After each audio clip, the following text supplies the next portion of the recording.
Find the area of the region bounded by the curve y square equal to 8x and x square equal to 4y. Yes, मैं बता दूँ इसका answer एक second में.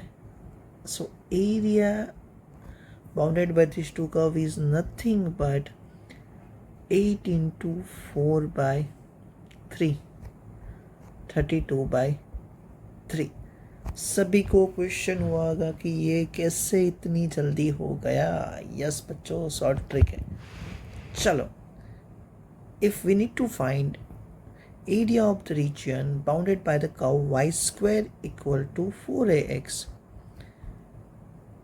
and x square equal to 4by. चलो कर, तो area क्या होगा. चलो y square equal to 4ax में जो भी x का कोफिशिएंट है उसे यहाँ लिख दो, ठीक है, into x square equal to 4by में 5 का कोफिशिएंट है, इसे यहाँ मल्टीप्लिकेशन में लिख दो by 3. This is nothing but